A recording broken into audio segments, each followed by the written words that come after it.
Hello दोस्तों, स्वागत है आप सभी का अपने यूट्यूब चैनल मैथ्स फायर में। आज हम लोग करेंगे थ्योरम 6.6 एनसीईआरटी बुक से। थ्योरम 6.6 हम लोग क्लास 10 के लिए सॉल्व करेंगे। चलिए स्टार्ट करते हैं बिना टाइम वेस्ट किए। थ्योरम नंबर 6.6 के स्टेटमेंट को अच्छे से रीड करते हैं। स्टेटमेंट क्या है? The ratio of areas of two similar triangle, यानी दो सिमिलर ट्रायंगल का हमको एरिया का रेशियो लेना है। दो सिमिलर ट्रायंगल, ये जो हमको ट्रायंगल दिया है A B C similar to क्या है? पी क्यू आर, यानी दो सिमिलर ट्रायंगल है और उनका जो एरिया का रेशियो होता है इज इक्वल टू, जो एरिया का रेशियो होता है वो इक्वल होता है टू स्क्वायर ऑफ, किसके स्क्वायर के? The ratio of their corresponding side, उनके करस्पॉन्डिंग साइड के रेशियो के स्क्वायर के क्या होता है? इक्वल होता है। समझ में आया कि अगर क्या दिया है? Area of a two similar triangle, the ratio of area of a two similar triangle is equal to square of the ratio of their corresponding side. तो यहाँ पे गिवन क्या है? देखिए, हमको गिवन है कि ट्रायंगल ए बी सी, जो ट्रायंगल ए बी सी है और पी क्यू आर है, वो दोनों क्या है? आपस में सिमिलर है। तो हमने लिखा triangle A B C similar to triangle P Q R given में। अब जब दो ट्रायंगल सिमिलर है तो उनके करस्पॉन्डिंग एंगल और करस्पॉन्डिंग साइड का जो रेशियो होगा वो भी क्या होगा? इक्वल। तो एंगल ए के करस्पॉन्डिंग कौन है? Angle P. एंगल बी के करस्पॉन्डिंग एंगल क्यू और जो है एंगल सी के करस्पॉन्डिंग एंगल आर हो गया। समझ में आया? यानी angle A equal to angle P, angle B equal to angle Q, angle C equal to angle R हो गया। तो ये हमने राइट कर दिया। अब जब दो ट्रायंगल सिमिलर हैं तो उनके करस्पॉन्डिंग साइड का जो रेशियो होता है वो क्या होता है? इक्वल। तो करस्पॉन्डिंग साइड का रेशियो होने का मतलब ए बी अपॉन में P Q equal to B C upon में क्यू आर और equal to A C upon में पी आर। तो हमने ये भी राइट कर दिया कि ऐसा भी होता है। क्लियर? और हमको प्रूफ करना है कि area of a triangle A B C, triangle A B C का एरिया रेशियो लेना है ना, दोनों ट्रायंगल के एरिया का रेशियो। तो रेशियो कैसे लिखेंगे? पहले ट्रायंगल ए बी सी का एरिया अपॉन में ट्रायंगल पी क्यू आर का एरिया, और यही इक्वल होता है square of the ratio of their corresponding side, corresponding side के स्क्वायर के इक्वल होता है। तो corresponding side A B upon P Q, A B upon P Q के स्क्वायर के इक्वल, और B C upon Q R भी हो जाएगा corresponding side B C upon में क्यू आर के स्क्वायर के इक्वल, और ये equal to C A upon P R का स्क्वायर। तो ये हो गया स्टेटमेंट। हमको प्रूफ क्या करना है? अब हम लोग आते हैं अपने कंस्ट्रक्शन पे। तो हम लोग कंस्ट्रक्शन क्या करते हैं? Draw altitude A M and P N on B C and Q R. हम लोग एल्टीट्यूड बनाते हैं। क्या बनाते हैं? एल्टीट्यूड। क्योंकि देखिए, एरिया निकालने के लिए 1/2 बेस इंटू क्या होता है? हाइट, और हाइट तो निकालना पड़ेगा ना, और हाइट क्या होता है? बेस पे परपेंडिकुलर। तो यहाँ पे हम लोग हाइट बना लेते हैं, और जो क्या रहेगा? परपेंडिकुलर। ये परपेंडिकुलर हो जाएगा ना। तो हम लोग ड्रॉ क्या करते हैं कंस्ट्रक्शन में? ड्रॉ, सब लोग राइट करते रहिए, drawn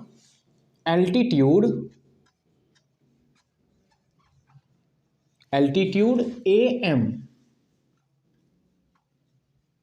and P N on, किस पे ड्रॉ करते हैं? B C and Q R, B C and Q R respectively.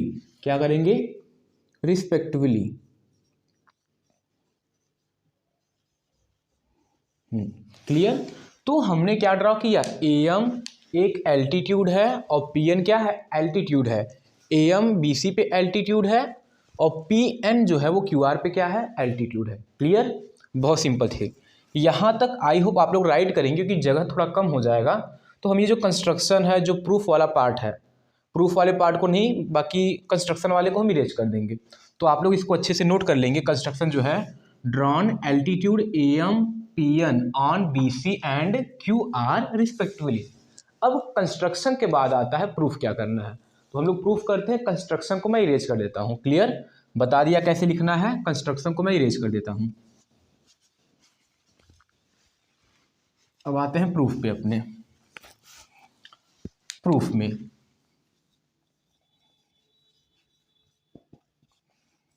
Proof clear. अब हमको इन दोनों ट्रायंगल का एरिया निकालना है। दोनों ट्रायंगल क्या निकालते हैं? एरिया निकालते हैं। तो इन ट्रायंगल, या फिर ऐसे लिखते हैं ना, इन ट्रायंगल ए बी सी कर लें, या फिर direct area of triangle A B C. तो यहाँ पे राइट करेंगे area of triangle, area of triangle A B C equal to क्या हो जाएगा? 1/2 बेस इंटू हाइट, 1/2 और into base into height. Clear? तो ये हो गया। अब देखिए 1/2 तो लिखेंगे हम लोग, लेकिन ए बी सी में अगर हमारा एल्टीट्यूड हमने ये ड्रॉ किया तो बेस हमारा क्या होगा? बी सी, और हाइट हमारा क्या होगा? A M. तो 1/2 बी सी अपॉन में ए एम हो गया। वो सॉरी, बी सी बेस है और यहाँ पे क्यू आर होगा ना जी, बी सी अपॉन में, ओह मिस्टेक, हाँ, बेस की जगह पे क्या होगा? बी सी, और हाइट की जगह पे ए एम। तो हाइट की जगह पे क्या हो जाएगा? ए एम हो गया। क्लियर? तो ये हो गया। इसको इक्वेशन फर्स्ट बना लेते हैं। क्या कर लेते हैं? इक्वेशन फर्स्ट हो गया। अब ऐसे ही सिमिलरली हम लोग पी क्यू आर का एरिया निकालते हैं। तो एरिया ऑफ ए ट्रायंगल क्या हो जाएगा? P Q R, area of triangle P Q R equal to हो जाएगा 1/2, और बेस की जगह पे क्या होगा? क्यू आर, और हाइट की जगह पे पी एन। ये हो जाएगा क्यू आर, और ये क्यू आर और हाइट की जगह पे पी एन हो जाएगा। ये इक्वेशन सेकेंड हो जाएगा। क्लियर? अब इन दोनों को देखिए, हमको एरिया जो है, area A B C upon area क्या है? P Q R. तो इन दोनों को डिवाइड करते हैं। इन दोनों को क्या करते हैं? डिवाइड करते हैं। तो लिखेंगे डिवाइड 1 और 2 को डिवाइड करते हैं। क्लियर?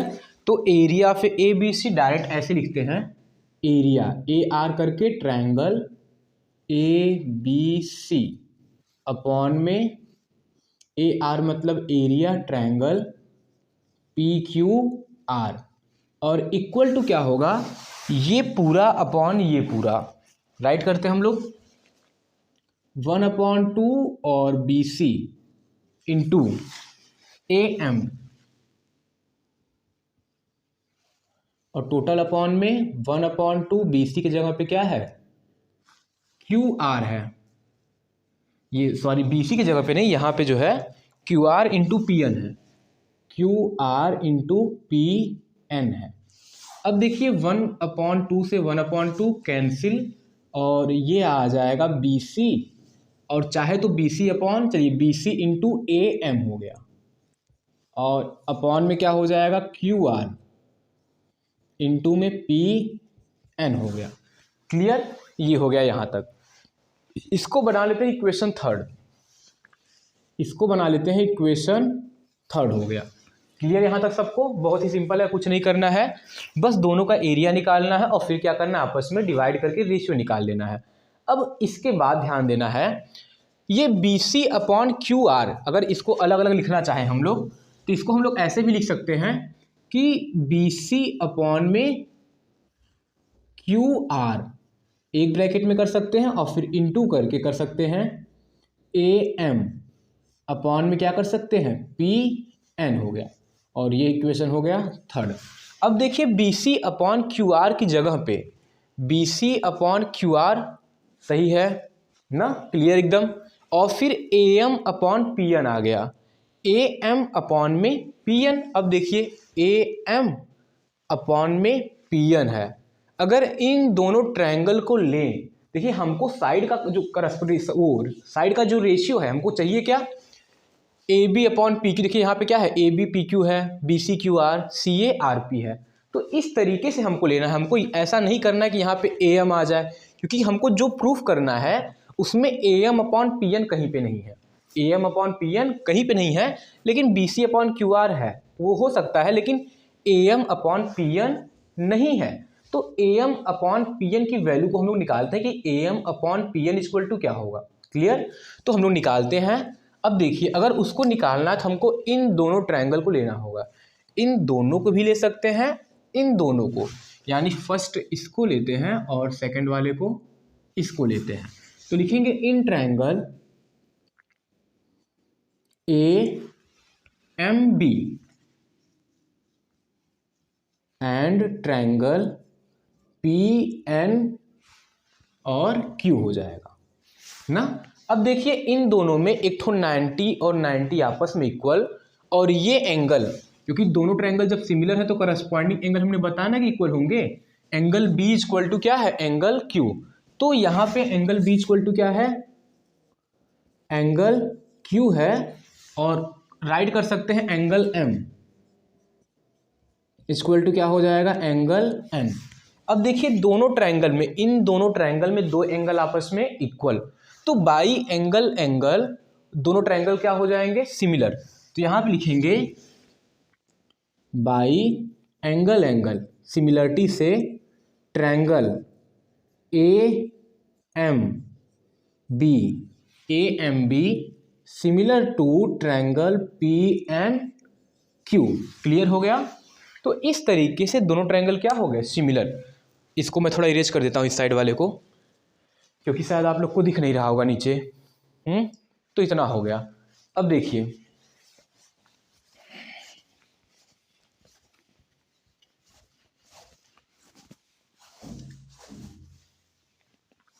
हो गया इतना। अब अगर दोनों ट्रायंगल क्या है? सिमिलर है।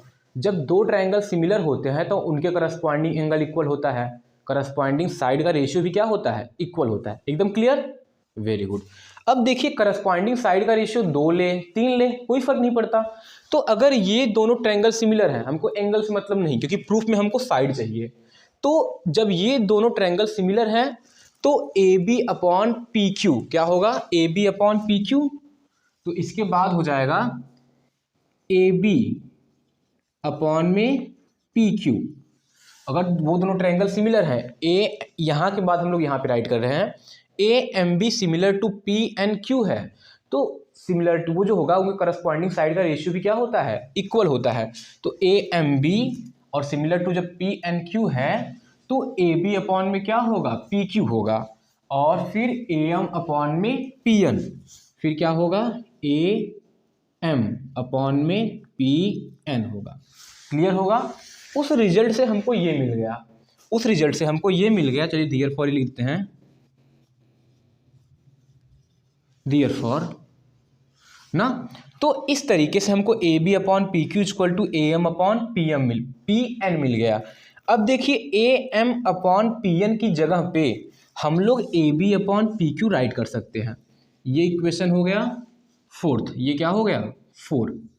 अब देखिए अगर इक्वेशन 4 को इक्वेशन 3 में यूज करें, इक्वेशन 4 को, जो इक्वेशन 4 है AB upon PQ equal to AM upon में PN, अगर इस इक्वेशन को हम लोग 3 में यूज करेंगे तो जहाँ पे AM अपॉन PN है, जहाँ पे AM अपॉन PN है वहाँ पे AB अपॉन PQ क्या कर सकते हैं? राइट कर सकते हैं। क्लियर?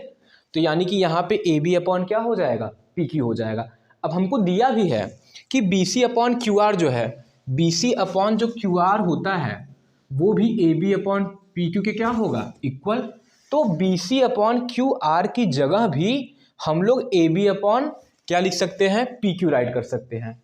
तो यहाँ पे ऐसा कर सकते हैं। ये इक्वेशन 4 हो गया, वो 3rd हो गया, और फर्स्ट सेकंड हमने बनाया था तो इसको ही हम अगर चाहे तो इक्वेशन बना सकते हैं। चलिए इसको इक्वेशन बना लेते हैं ना, इसको इक्वेशन कुछ अलग टाइप का बना लेते हैं। ये तो है ही, तो 1 2 हो गया। हाँ, कुछ नेमिंग कर लें, या फिर इसको पहला बना सबको हमको इक्वेशन चेंज करना होगा। तो चलिए ठीक है, अच्छा इसको मान लेते हैं इक्वेशन ना, इक्वेशन 0 बना लेते हैं। क्या बनाते हैं? इक्वेशन 0। तो इक्वेशन 0 से BC upon QR equal to क्या पुट करना है? AB upon PQ। इक्वेशन 0 से BC upon QR equal to AB upon PQ यहाँ पे पुट करना है, यानी कि जहाँ पे BC अपॉन QR है वहाँ पे हमको AB अपॉन PQ पुट करना है, और इक्वेशन 4 से जहाँ पे AM अपॉन PN है वहाँ पे AB अपॉन क्या करना है, PQ पुट करना है। Using equation 0 and 4 in equation 3, हम लोग इक्वेशन 0 को, इक्वेशन 4 को इक्वेशन 3 में यूज करते हैं। तो क्या करेंगे, यूजिंग इक्वेशन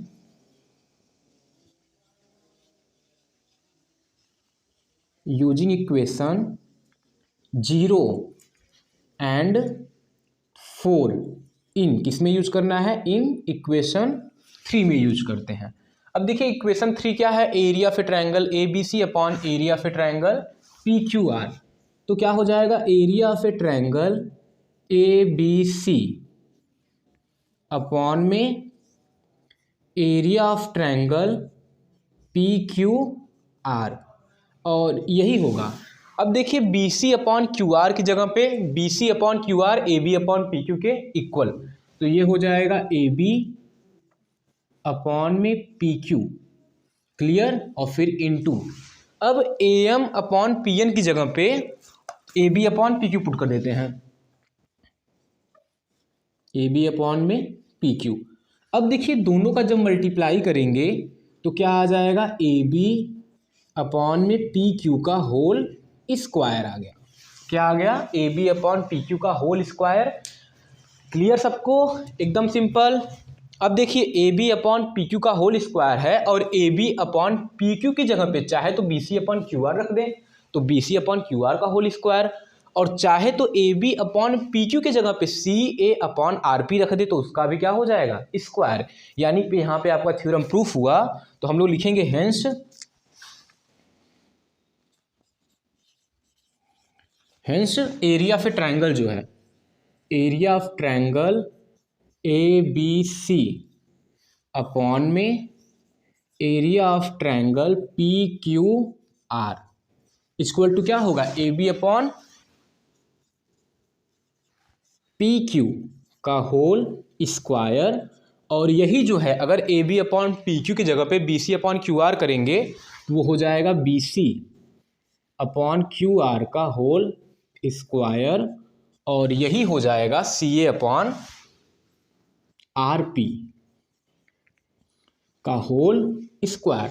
तो ये थ्योरम बहुत ही इजी था, ये आप लोग का थ्योरम क्या हुआ, प्रूफ हो गया। तो हेंस प्रूफ लिख देंगे, हम क्या लिखेंगे, हेंस प्रूफ।